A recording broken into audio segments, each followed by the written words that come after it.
There's no spare. No, but it looks like there's a hole for a spare. All you get is this. What do you get? Is that from Ferrari? Yeah. See, it's got an F40 on it. That's the craziest thing I've ever seen. Listen, don't ever lose this. It's like $3 grand on eBay. The most expensive fix-a-flat kit in the world. Yep.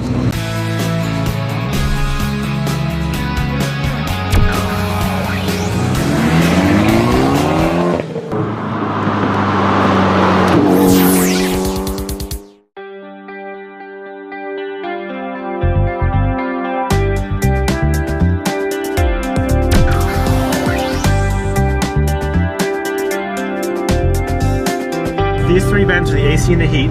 Yeah. These 2 are the outside air that come through those 2 vents right there. That's it. That's all you got. And you got fuel gauge, a boost gauge. No, that's a boost oil gauge pressure over here. Yeah, so you got fuel, yeah, oil pressure, oil temp, boost, tack, speed, water temp. That's all you need. How high does the speedometer go?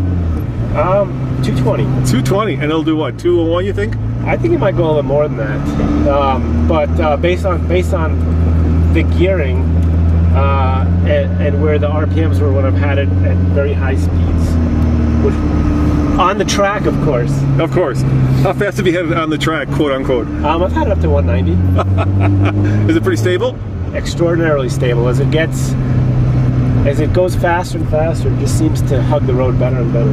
Now you were telling me this has 17-inch wheels, but you've got 18s on it right now. Yeah, because I put on the LM brakes, which are very large Brembos, and consequently, to make that work, you need to have wheels that cover them properly. And there were originally 17s that did that, but with modern tire technology and the sizes available now, it's much better to have the 18s, and they fit great, and they look proper. There go the turbos. And how's that? How's the 5-speed? Is it pretty? It's fantastic. Yeah, that notch is pretty good. No, it's very direct, very good. You know, I wouldn't call it easy like a Japanese car might be, but it's very suited to the car. Very fitting, very good, very awesome.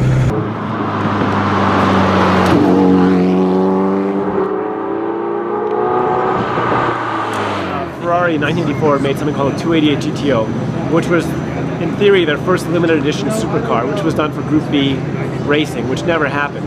Well, for their 40th anniversary, they basically took that car and they extended the development of it and just said, what's the most that we can do to make a great car? And this car could have only been made kind of one time in history where they had enough technology to put the power and the speed and the aero and all that stuff. But yet, before they did the traction control, the ABS, the power steering, this thing has nothing. It doesn't have power steering, it doesn't even have boosted brakes. You gotta stand on the brakes to stop. And everybody says, oh, the brakes are terrible. The brakes are amazing. You just have to use your legs.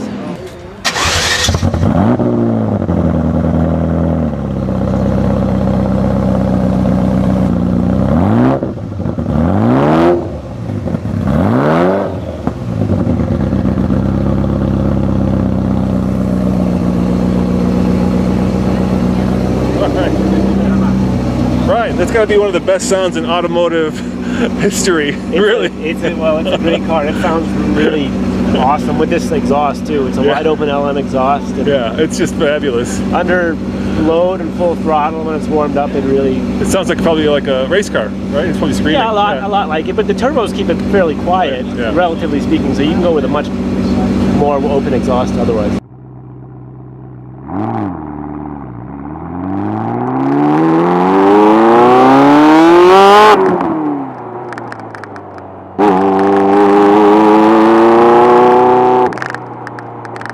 Well, 2 just sold last week for $850 that are not as good as this one.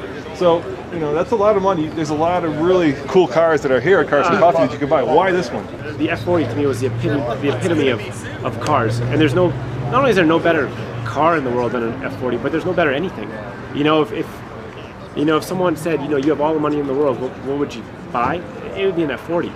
You know, and that's kind of it for me. There's nothing else that really holds a lot of pull with me for something that just I'm so emotionally attached to. and enjoy and get the pleasure from. And yeah, it's a lot of money for a car, and some of it's out of my control as to what the value climbs to. But when I get in this thing and I turn the key and I drive and I hear it and I feel it, there's just nothing that can beat that.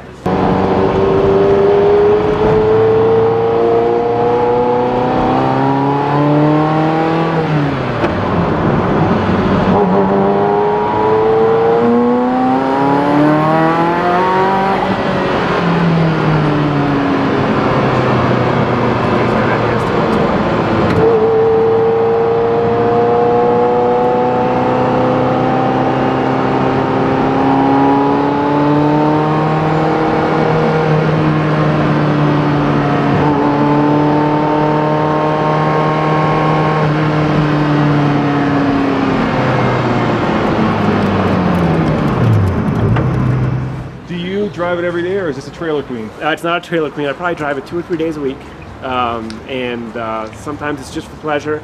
Every now and then, if I have an errand that's kind of far away, I hop in this and I do it. And most people don't know I have this, and so I try and stay a little under the radar. Except my neighbors all know because their house shakes when it idles in the garage. And my neighbors just think of me as like the crazy car guy.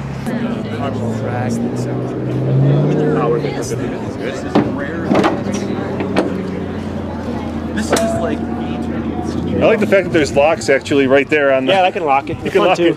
it. Yeah. Yeah. Nobody steals your my engine. Twin turbo. Here's the key for that. And how much horsepower? What is this thing putting out? It's about, stock, it's right around 500 for a US car. Okay. This is a little bit more. I have a lot of LM upgrades on it. These guys, the intercoolers, these two things are the turbos. Yeah. How about the radiators? Where are those? Up front? Front. Yeah. So does the car get hot? I mean, I know. No, it runs extraordinarily cool, even on the hottest days, which is hard on a day like today to get enough temperature in there. They stopped making this car in 1992, but they continued to develop it until 97 for racing. And consequently, there's a lot of parts that are available through Michelotto in Italy that make this thing a little bit better. And so I've done a couple things through their parts and guidance, and just to make it run just a touch better, a little bit more horsepower. It's pretty amazing. Ferrari red, of course. Well, it's the old school Ferrari horn, not like the new ones that sound like a normal car. This is the old air horn. Hit it. Let's hear it. Hit the horn.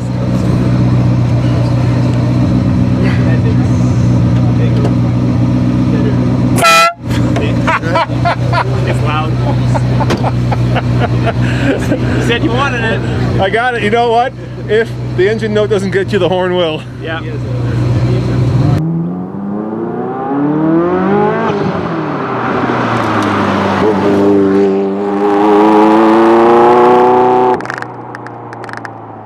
And how many were made altogether? So they made 1,311 altogether. Okay. 212 for the U.S. because the U.S. car is technically a separate car. And this is the 1990, which is the first year they brought them into the U.S. But this is a very late 90. If it were made just a few weeks later, it'd be a 91. And to me, these cars were hand-built by a team of 17 guys, and every car is a little bit different. And so there's no real year that makes them better than the others. You just have to go through and look at each one and say, is this car put together exactly how I want it to be? And this car is great. All the panels are very even, the body fits properly, everything about it is really well done and well made.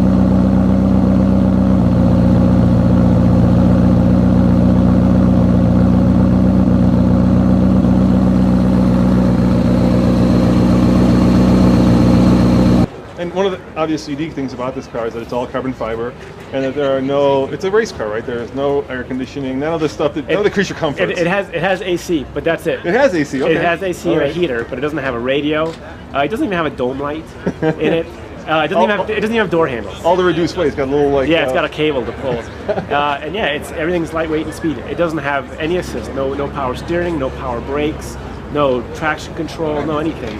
It's got very big brakes, but you can't just hit the brakes and stop. You've got to stand on the brakes to slow down. Are they carbon fiber or was it before carbon fiber? It was before carbon fiber. And there are a couple of guys who actually put carbon fiber brakes, but it doesn't make any sense for a car like this. Nice big steel brakes work fantastically. And tell me about the engine. So this is a 2.9 liter twin turbocharged motor. How many cylinders? 8 cylinders. Okay. And it's very docile before you get on the boost. It's kind of like driving a 308 in a way, because the motor's just about the same. How many miles you got on it? I have 26,400. 26, that's a hell of a lot for a F40. They fall apart if you don't drive them. Yeah. And I think one of the reasons why this car is so good and so reliable is because, you know, everybody who's had it has put some miles on it and really kept it going.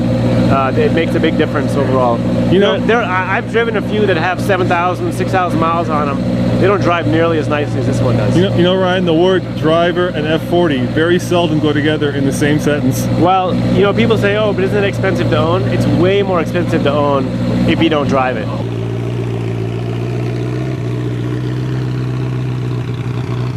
You know, this thing was made before traction control, so you have these big 335mm wide tires.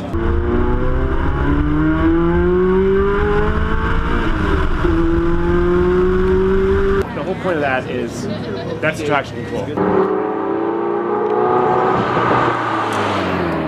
What gives you pleasure? You know, I don't really get pleasure from owning it. Like, what do? You tell people, oh, I own a Ferrari? That's not really me. Douchey. It is super douchey. Yeah. And so, you know, I get pleasure from driving it. And it's great to drive it a couple days a week and put some miles on it and keep it going properly.